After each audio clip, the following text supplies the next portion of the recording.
What's a dead giveaway that someone was emotionally abused as a child? Insults you, you're paranoid of what people think about you, you're afraid to form relationships, friends or life partners, you have a hard time trusting people, you walk silently, you speak quietly, you automatically assume the worst in any situation, you can stand up for yourself, you're socially awkward, you're never happy or content, you say yes to everything even if you don't want to do it, you agree with the bad things people say about you. You compare yourself to others and tell yourself you're worse, stupid, ugly, etc. compared to them.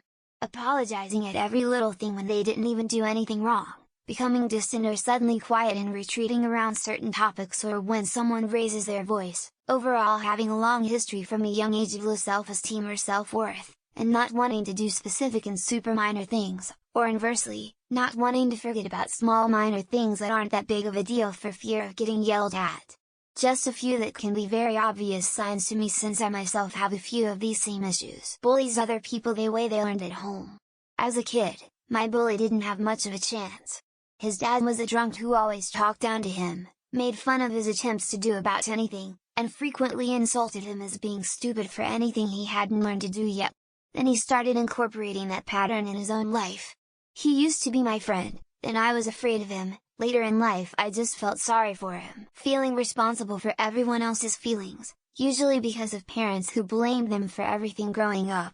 Being unable to process or express your own emotions due to constant invalidation. Constant feelings of inadequacy, nothing ever going to be good enough. Always assuming people want something from you when they're being nice because you believe they couldn't possibly just want to be nice to you for the sake of it. When I was in 3rd grade he ran into the cafeteria laughing his ass off, running around shoving his finger up other kids' butts. Later in middle school at a sleepover he'd get a rise out of everyone but making a silhouette with his erect dick.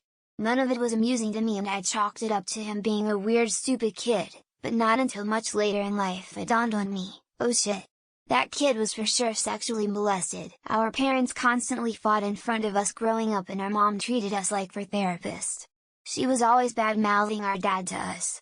My brother, sister and I are all terrible at expressing our emotions. So would say we are emotionally dead. After having kids all of us started working at expressing ourselves more and I think it's helped. I'm seeing a lot of these posts the last couple of days and I wonder how many people are aware of how harmful it is to pigeonhole people like this. It's the reason so many people who have been for abuse find no empathy when they tell people. They don't fit the preconceptions people have of what abuse looks like in the victim or assaulter. Overuse of the phrase "I'm sorry" is always a dead giveaway. An obvious need to please those around them, regardless of their own feelings or morals. Body modifications. Either completely shutting down during stressful events or completely ignoring their feelings and presenting themselves as if they are unaffected, thinking everyone who appears to be interested in them would eventually turn on them. It's wow, I'm grateful for the honors. Convenient. I wasn't expecting that. Lol. I hope that everyone who reads this is actively seeking support and working to establish their credibility. My finest wishes are with you. Invisibility, that person you see that disappears even when they haven't left the room.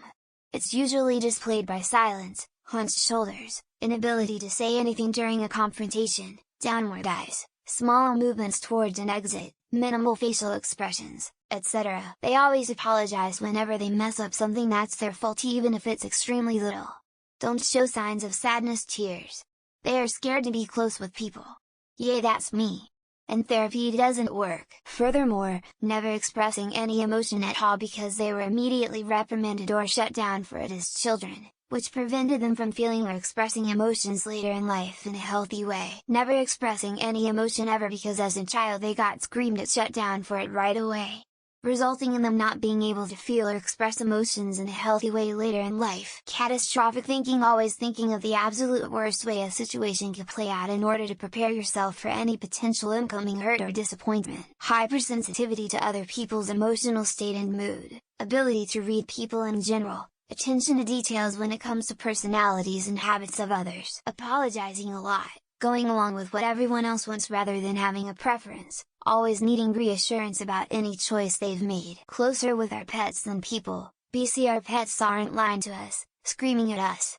They just love us and we don't have to question their motives. Them being overweight, underweight, alcoholic, addicted, homeless, short temper, narcissistic, pleaser, workaholic, I could go on. Ninja steps. People are constantly commenting about how you're sneaking up on them when you feel you're just walking normally. My upbringing wasn't that bad. Proceeds to tell you the most horrifying story you've ever heard in all your life. Putting quotation marks in the title is a bit shitty. Emotional abuse causes CPTSD just like physical abuse does. Never expressing or being bad at expressing emotions and constantly saying sorry even when it isn't their fault. Not being able to self-regulate and generally overspend. Overeating and self-indulgence with substances. Extreme independence. When you don't have someone to rely on, you have to become everything to yourself. Not being able to tell how you feel or what you want because you learned that these things don't matter. Being unable to express your feelings or desires since you've come to realize that they are unimportant. If it was by a family member, they don't like talking about them and try to avoid speaking about them. Hyper-independency. You have to become everything for yourself when you don't have someone to lean on. Catching yourself giving out too much personal information and actively talking less afterwards. Are you okay? Yes? Are you sure? 110? Positive? Still ends up thinking something is wrong, assuming every person who's acting like they care about them will eventually betray them. Being single at 64 because I never had the self-esteem to maintain a stable relationship. Constantly apologizing for things that aren't their responsibility. People-pleasing behaviors and constantly seeking reassurance. Saying sorry too often or having a lack of self-assurance. Trying his best and so hard to be validated by others. They are withdrawn and won't talk about how they feel. Looking for constant validation that they're enough.